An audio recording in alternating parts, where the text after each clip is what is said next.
마태복음 7장 15절에서 20절 말씀입니다.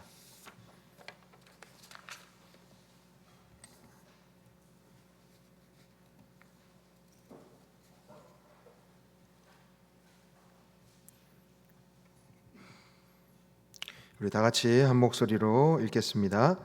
거짓 선지자들을 삼가라. 양의 옷을 입고 너희에게 나아오나 속에는 노략질하는 일이라.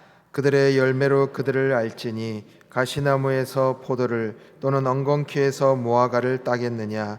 이와 같이 좋은 나무마다 아름다운 열매를 맺고 못된 나무가 나쁜 열매를 맺나니 좋은 나무가 나쁜 열매를 맺을 수 없고 못된 나무가 아름다운 열매를 맺을 수 없느니라. 아름다운 열매를 맺지 아니하는 나무마다 찍혀 불에 던져지느니라. 이러므로 그들의 열매로 그들을 알리라. 아멘. 기도하겠습니다. 사랑의 주님, 주님의 말씀 앞에 섭니다. 저희는 주님 앞에 귀를 기울이오니 저희의 마음에 말씀하여 주시고 그 말씀대로 순종하는 그런 삶 되게 하여 주시옵소서. 감사드립니다. 예수님 이름으로 기도드립니다. 아멘. 여러분, 어떤 물건을 구매하실 때 이 물건이 진짜인지 가짜인지 잘 구별을 하십니까? 특히 이제 명품일수록 일명 짝퉁이 생기기 마련이죠. 근데 이런 짝퉁, 이런 가짜가 왜 생길까요? 왜 생길까요? 그 진짜가 매우 값어치가 있기 때문이죠. 특히 이 명품 같은 경우에는 어떻게 만들어집니까? 좋은 원재료를 사용해서 오랜 기간 또 인내와 수고로 헌신의 노력을 통해서 그 하나의 물건을, 귀한 물건을 만들어내는 것이죠. 그래서 수량도 많이 만들 수가 없기 때문에 그 값어치는 비싸지는 겁니다. 그런데 이 명품의 어떤 좋은 원재료, 어떤 이 명품을 만들기 위한 인내, 수고, 노력, 그런 시간들은 투자하기 싫고 그 명품의 그냥 그 비싼 가치, 비싼 그 돈만 받고 팔고 싶기 때문에 뭐가 생깁니까? 가짜가 생기는 겁니다. 짝퉁이 생기는 거죠. 오늘 본문을 보면 바로 이 가짜, 거짓 선지자에 대해서 말씀하고 있습니다. 거짓 선지자 그리고 참 선지자를 구별하는 방법이 곧 거짓 신앙, 참 신앙을 구별하는 그런 법일 겁니다. 무엇으로 그러면 참 신앙, 거짓 신앙을 판별할 수 있을까? 오늘 본문 16절, 20절에 말씀하시듯이 열매로 그것들을 알 수 있다라는 겁니다. 열매로. 16절에 보니까 그들의 열매로 그들을 알지니 가시나무에서 포도를 또는 엉겅퀴에서 무화과를 따겠느냐라는 거죠. 여러분, 배나무, 사과나무 혹시 구별 가능하십니까? 몇 분 계신데요. 저는 구별을 못합니다. 그러니까 열매가 없이 그 나무, 그냥 사과나무, 배나무다 또는 뭐 묘목을 가져와서 이게 배 묘목인지 사과 묘목인지 알 수가 없어요. 이걸 뭐 직접 길러 보신 분들만 아는 거예요. 근데 명확하게 알 때가 있어요. 언제 명확하게 알 수 있습니까? 열매가 열리면, 추수 때가 되면 사과나무가 열려 있으니까 사과나무겠구나. 배 열매가 열려 있으니까 이 배나무겠구나 라고 아는 거죠. 그래서 18절에 우리 같이 한번 읽어보겠습니다. 자, 18절 말씀인데요. 자, 읽어봅니다. 시작. 좋은 나무가 나쁜 열매를 맺을 수 없고 못된 나무가 아름다운 열매를 맺을 수 없느니라. 아멘. 바로 열매로 그것을 알 수 있는 겁니다. 자, 그런데 이어서 19절에 또 무서운 경고의 말씀을 하십니다. 읽어봅니다. 아름다운 열매를 맺지 아니하는 나무마다 찍혀 불에 던져지느니라. 자, 또 이어서요 22절 23절 읽어봅니다. 시작. 그날에 많은 사람이 나더러 이르되 주여 주여 우리가 주의 이름으로 선지자 노릇하며 주의 이름으로 귀신을 쫓아내며 주의 이름으로 많은 권능을 행하지 아니하였나이까 하리니 그때 내가 그들에게 밝히 말하되 내가 너희를 도무지 알지 못하니 불법을 행하는 자들아 내게서 떠나가라 하리라. 아멘. 무섭게 경고하십니다.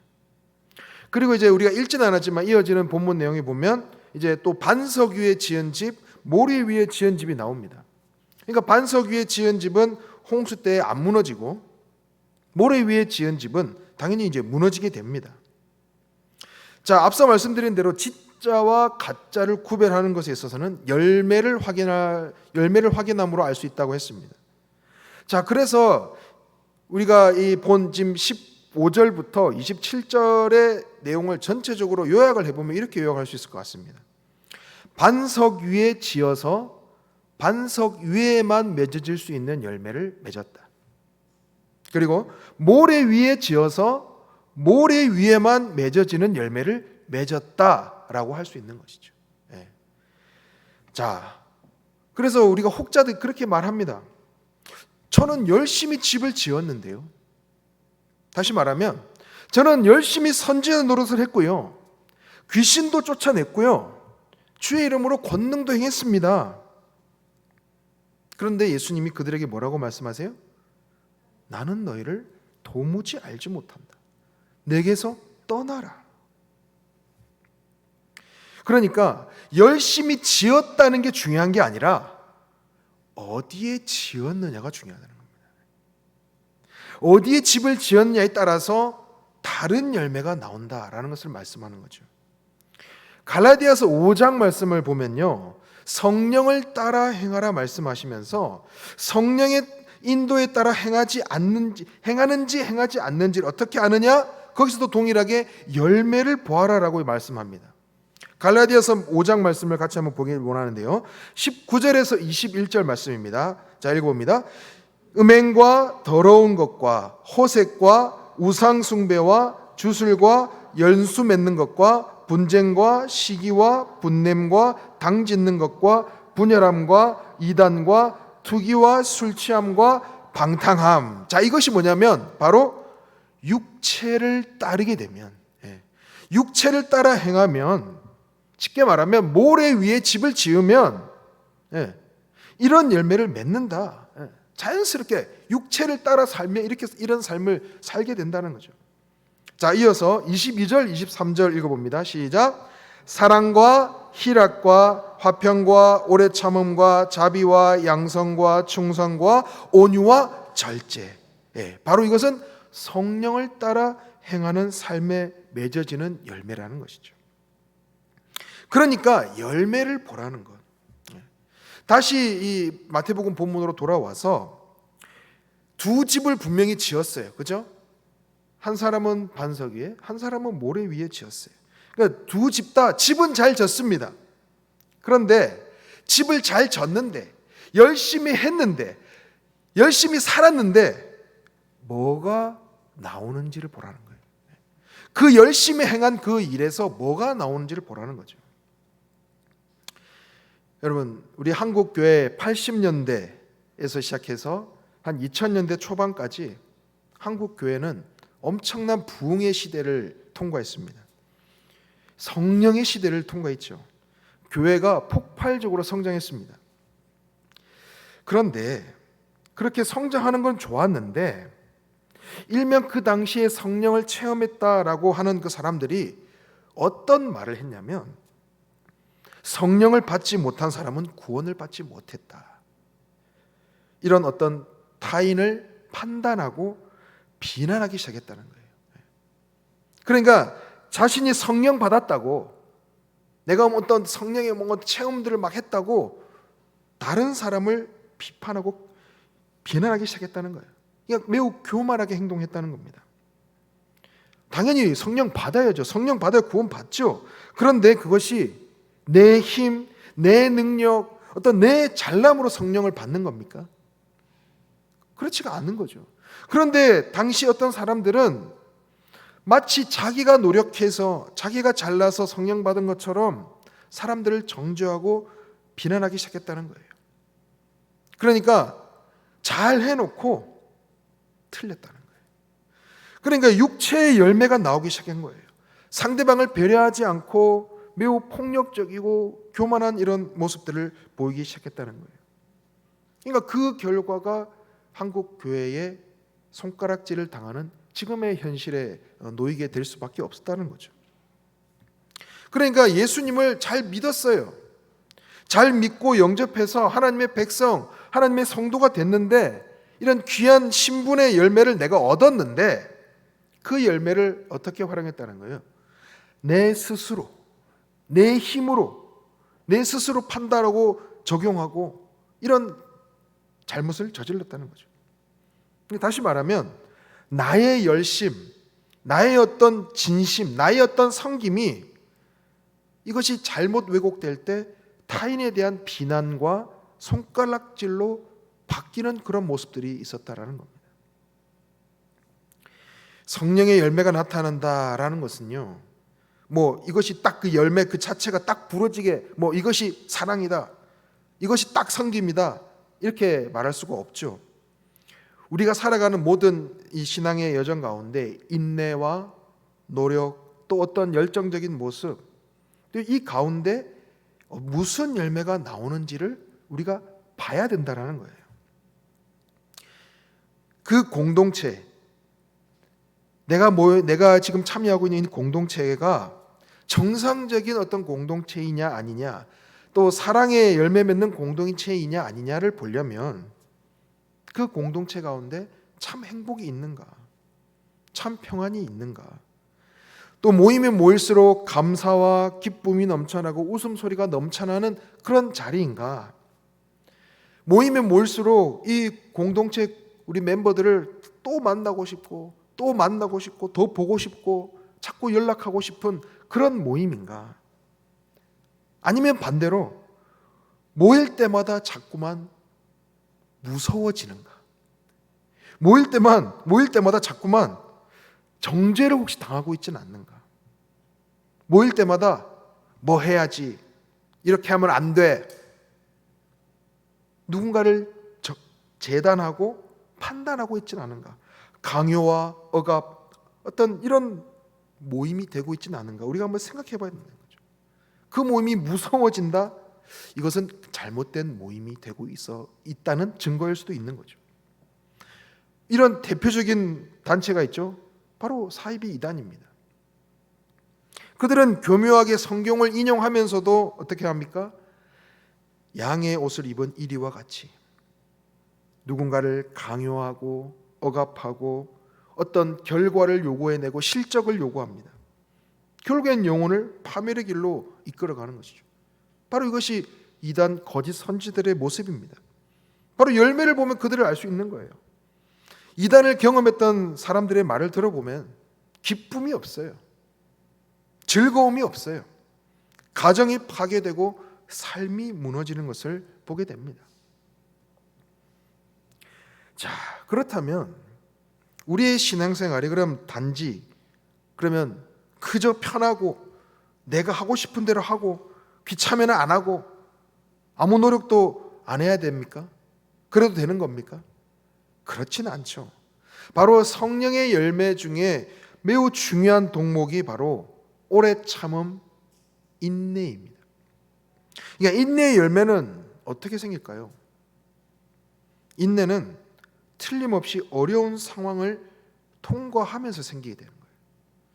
그러니까 때로는 나에게 버거운, 때로는 어려운 일일지라도 이것이 주님이 내게 주신 사명이라면 그것을 감수하는 것, 그 가운데 이 인내라는 성령의 열매를 맺어가는 거죠.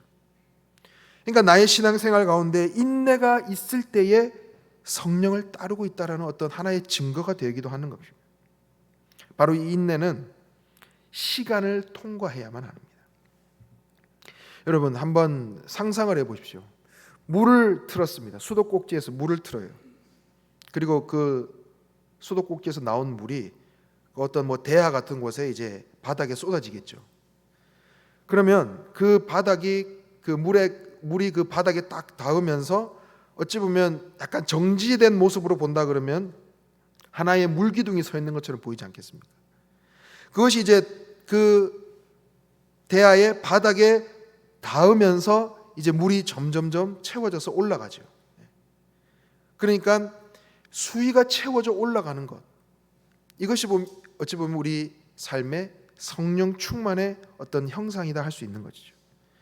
그러니까 물이 틀어서 그 대야에 닿는 것부터 시작해서 또 동시에 그 대야에 물이 차올라 가는 것, 그것이 성령 충만을 표한다고 할 수 있는 것이죠. 그러니까 쉽게 표현하면 성령님을 따르는 어떤 체질, 실력, 습관, 지혜, 우리에게 주어진 이 모든 것들이 점점점 시간을 두고 인내하며 쌓아져 올라가는 겁니다. 그러기 위해서는 바로 시간이 필요하다는 겁니다. 인내함이 필요하다는 거죠. 시간이 왜 필요하겠습니까? 하나님의 법칙이기 때문이에요. 하나님은 시작이 있고 완성이 있는 겁니다. 하나님의 그 계획 속에, 우리를 향한 그 계획 속에 하나님께서 우리 한 명 한 명을 향한 원하는 수준까지 우리가 도달하기를 원하세요. 자라가기를 원하세요. 그러기 위해서는 시간과 인내가 필요하다는 겁니다. 우리가 여러 가지 삶의 이 신앙의 여정을 가다 보면 질문을 할 때가 있지 않습니까? 답을 요구할 때가 있어요. 그런데 그 답은 한 번에 주어지지가 않아요. 시간이 분명히 필요한 겁니다. 과정이 필요한 거예요. 그런데 우리는 보통 이 질문에 대해서 빨리 답을 도달하기를 원해요. 빨리 그 결승점에 도달하기를 원해요. 그러면 어떻게 합니까? 마음이 조급해져요. 조급해지다 보면 그 조급한 시간이 오래 가다 보면 어떻게 되냐면 나중에는 그냥 체념을 해버리는 겁니다. 그러니까 무서운 것은 이 체념이에요. 내가 뭔가 답을 찾고 주님 앞에 신앙의 이 여정을 해 나갈 때 시간을 가지고 인내의 발걸음을 내딛어 나가야 되는데 빨리 답을 얻지 못함에 있어서 그냥 체념해버리고 이제는 무관심해 버린다는 것이죠. 그러면 나중에는 나 스스로 하나님을 재단해버립니다. 나만의 생각으로 답을 내려버리는 거예요. 나만의 생각으로 하나님 그냥 이런 분이야 라고 그냥 스스로 재단해버리는 것이죠. 이래서는 안 된다는 겁니다. 우리는 어떤 상황 속에서도 분명히 잊지 말아야 할 사실이 있습니다. 하나님은 어떠한 상황 속에서도, 어떠한 현실 속에서도, 어떠한 경우에도 하나님이 나에게 하나님이심을 중단한 적이 한 번도 없어요. 하나님이 나에게 하나님이심을 단 한 번도 중단한 적이 없다는 거예요. 변함이 없으시다는 거예요. 하나의 예를 들어보겠습니다. 출애굽기 3장에 보면 모세의 소명장이 나오죠. 모세를 하나님께서 부르시죠. 그래서 너는 가서 나의 백성을 구해라 라고 이제 말씀을 하시는데 그 출애굽기 3장에 보면 모세의 태도가 어찌 보면 매우 불손해요. 예. 자꾸 피하려고 해요. 그리고 그 하나의 그 모세의 말과 행동이 불만이 가득 차 있어요. 어떤 질문들을 하냐면 당신의 이름이 무엇입니까? 당신은 누구십니까? 당신은 왜 이런 일을 이렇게 하십니까? 이런 질문들을 막 던지는 거예요. 그러니까 그 내면에는 어떤 질문이 있냐면 그런 표현은 안 나오지만 저는 이렇게 한번 생각을 해봤어요. 아니 여태껏 뭐 하고 계시다가 지금 와서 그러세요? 그러니까 그런 표현이에요.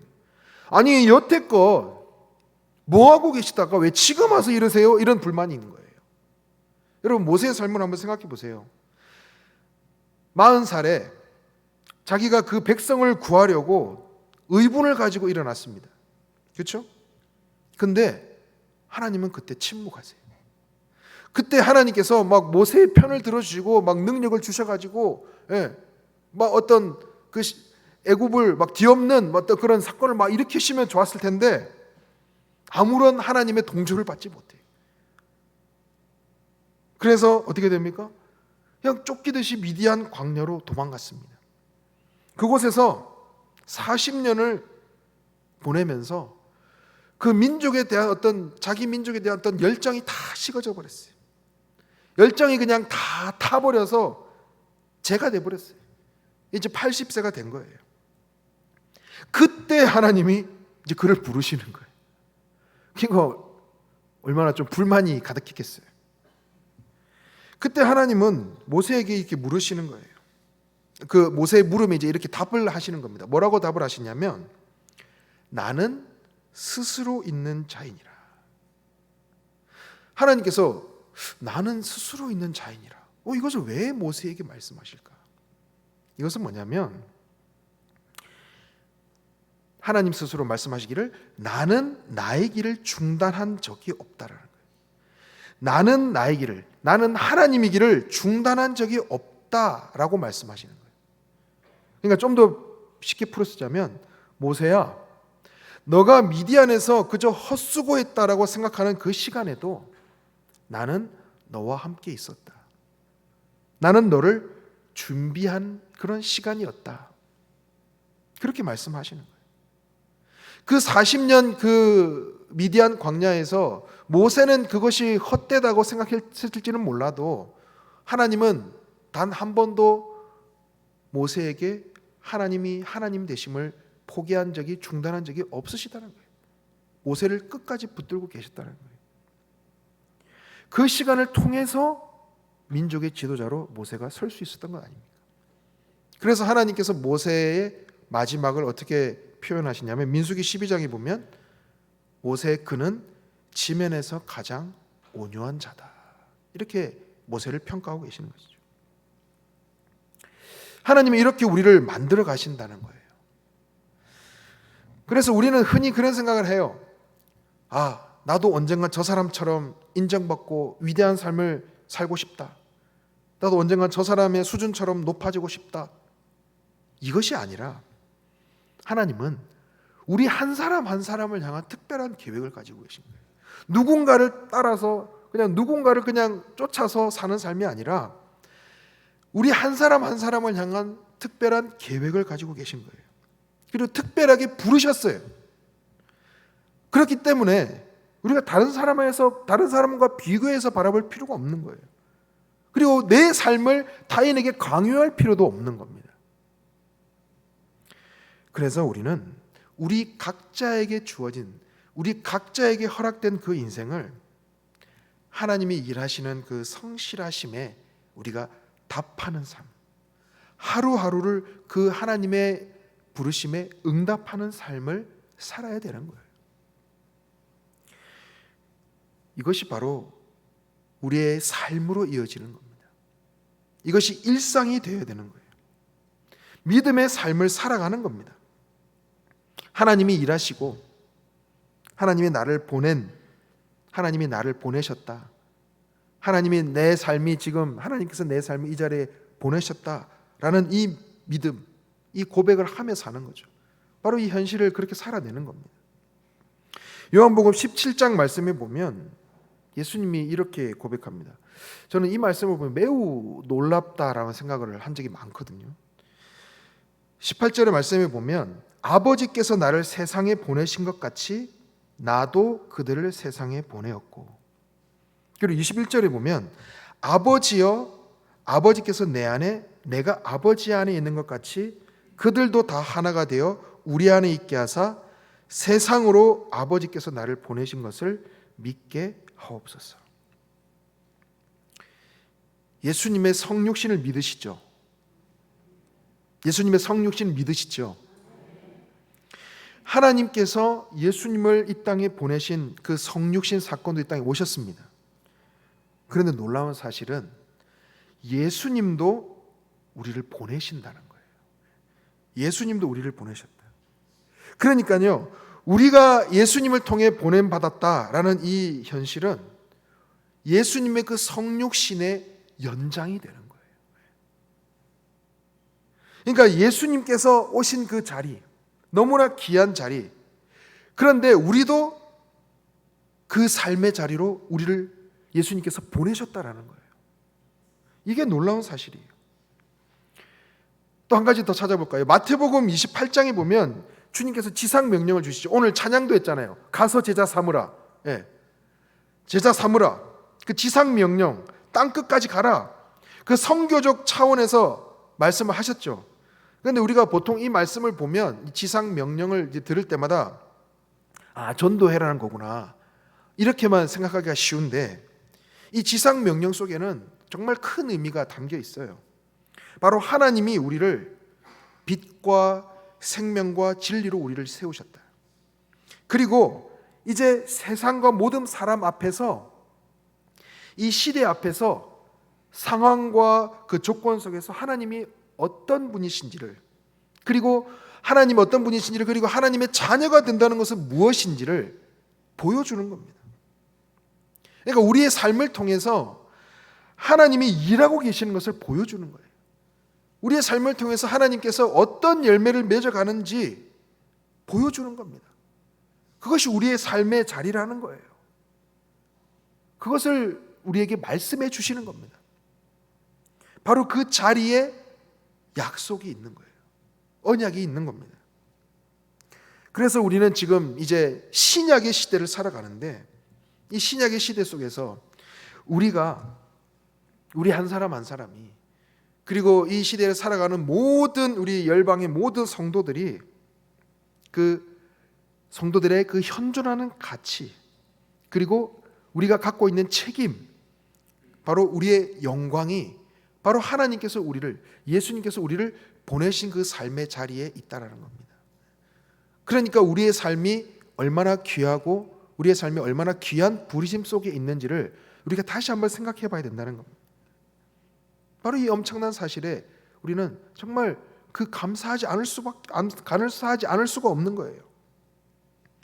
그래서 우리는 하나님이 일하시는 그 계획, 그 하나님의 그 부르심에 답하는 일상, 그 하나님의 부르심에 응답하는 그 일상을 하루하루 살아내시기 바랍니다. 그리고 그런 삶은 결국에는 승리의 찬송으로 넘쳐나게 될 것이다. 그 찬송으로 그 삶이 맺어지게 될 것이다 라고 말씀합니다. 바로 하늘에 속한 신령한 복을 주신다고 말씀하세요. 에베소서 1장 말씀에 보면 바로 이것을 이야기하고 계세요. 여러분 나중에 한번 시간 되시면 에베소서 1장 3절에서 14절 말씀 한번 꼭 읽어보십시오. 자, 우리 그 중에서도 6절 말씀, 에베소서 1장 6절 말씀을 다 같이 한번 읽어보겠습니다. 시작. 이는 그가 사랑하시는 자 안에서 우리에게 거저 주시는 바 그의 은혜의 영광을 찬송하게 하려는 것이라. 아멘. 그러니까 우리가 하나님의 영광의 찬송이 된다는 겁니다. 우리가 주님 앞에서 주어진 이 삶, 우리를 보내신 그 삶, 그 삶의 자리를 우리가 인내하며 시간을 들이며 노력하며 최선을 다해서 살아갈 때 우리가 하나님의 영광의 찬송이 된다는 거예요. 우리 존재 자체만으로 하나님이 기뻐하시고 우리의 찬송을 받으신다는 거예요. 바로 하나님이 우리를 그만큼 귀하게, 정말 하나님의 그 뜻과 목적과 하나님의 그 전심을 두시면서 우리를 바라보신다는 거예요. 그래서 여러분, 우리 한 사람 한 사람을 부르신 하나님의 부르심이 얼마나 귀하고, 그리고 내게 주어진 사명, 내게 주어진 삶의 이 여건과 환경들이 하나님께서 나를 통해 일하고 계시는 그 장소라고 생각될 때 우리의 삶은 결코 그냥 허투루 보낼 수 있는 삶이 아니라는 겁니다. 너무나 귀한 삶이고 귀한 삶의 현장이라는 겁니다.